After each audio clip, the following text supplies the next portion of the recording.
It's Sunday night, so you know what that means. It's time for the Triple Threat video here on OTRS Central. Oh boy, definitely some WWE talk and even a TNA topic's going to find its way in, so let's get going.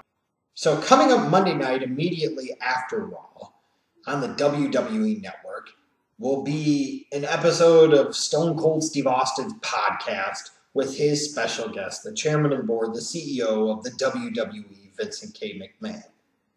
And I know a lot of people may be excited about this. A lot of people might think that this has the potential to be something.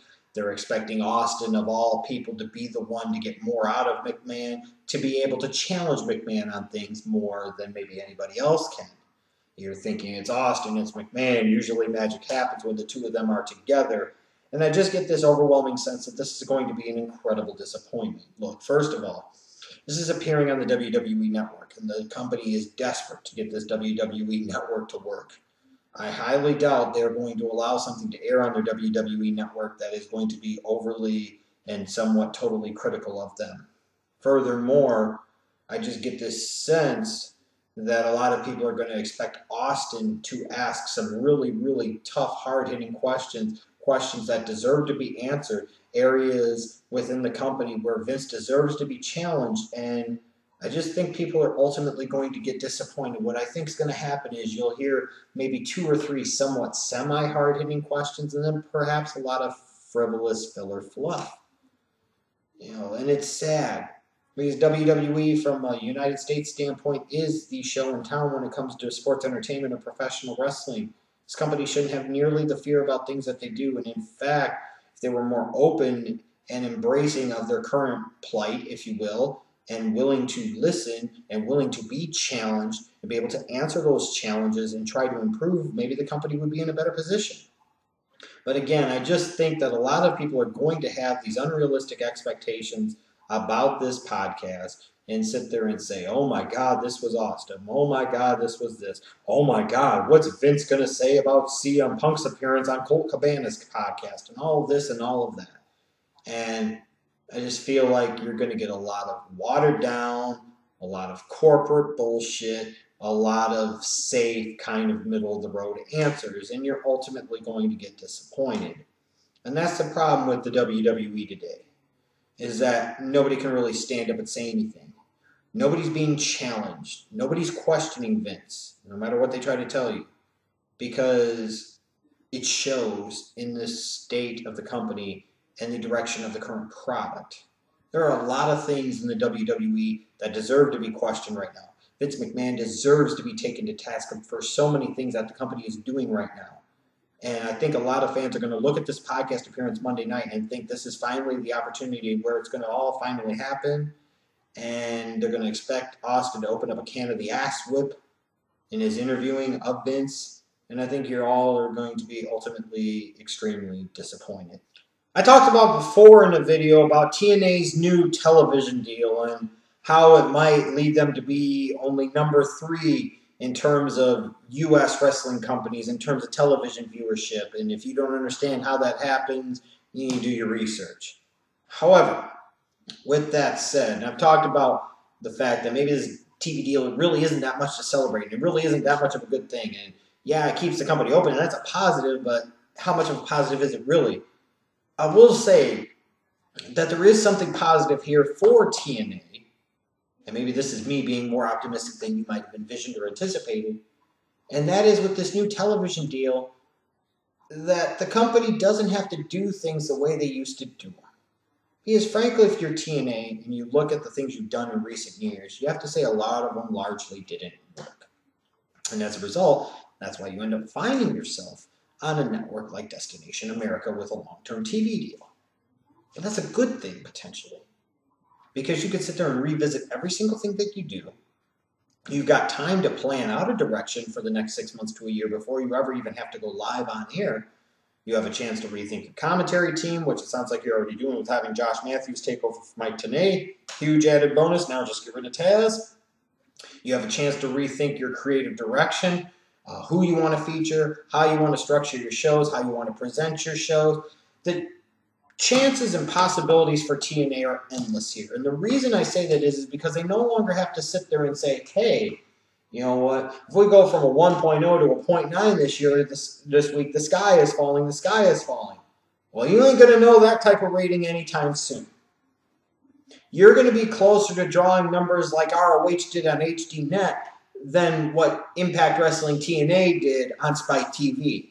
So that pressure of having to manage to that rating every single week, and that pressure of having to manage to that and being worried about this, being worried about that, trying to push these older guys because you need them, you think the network likes when you have them.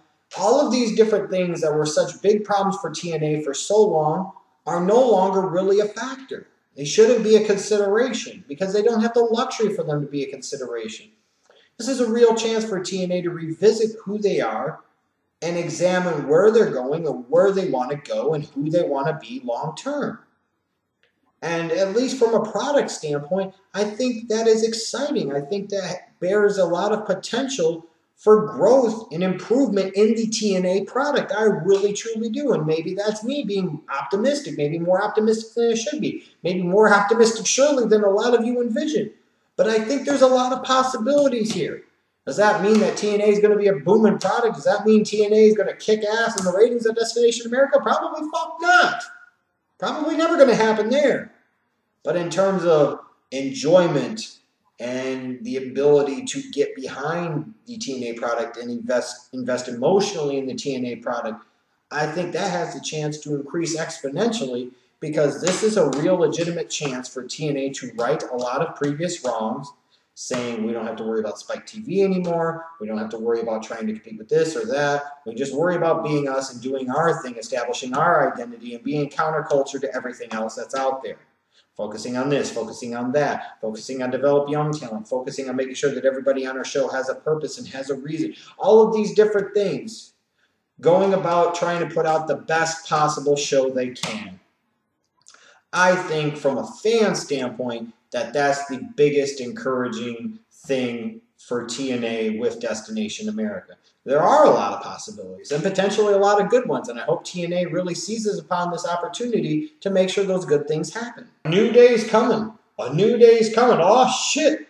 The new day is finally here in WWE. A moment we've been waiting for months. Xavier Woods, Kofi, Big E. They're officially a group. They're a thing. They're the New Day. And apparently they made their debut on SmackDown. Whoopity-doo!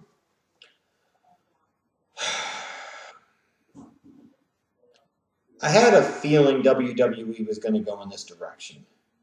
I had a feeling WWE was going to do this crap. Maybe my expectations for what they could do, what they should do with this group were unrealistic and unattainable. Maybe I still hold out hope that the WWE is going to kind of swerve us, make this kind of a parody thing, and turn these guys into a serious group that is meant to kind of reform the way the WWE views non-white wrestlers and the way some of the fans view the non-white wrestlers, bring the company more in lockstep with the actual current times. I don't know. That's what I'm hoping.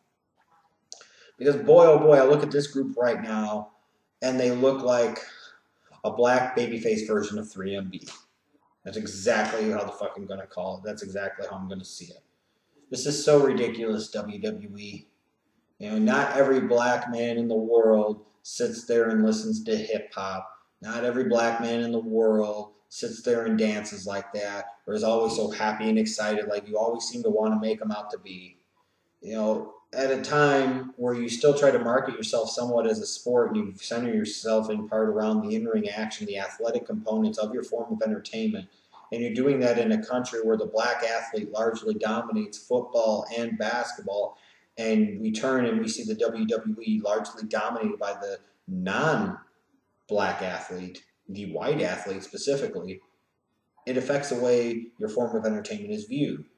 It diminishes greatly the credibility of your product. It truly does. And it just ramps up my frustration and disappointment with the company every time I see them do something like this. Here was an opportunity to actually do a new day. Here is an opportunity to actually do something legit. Here is a chance to change perspectives. Here is a chance to change the way you do things. Here's a chance to give some talented individuals the chance to actually do something that can actually really freaking get them over.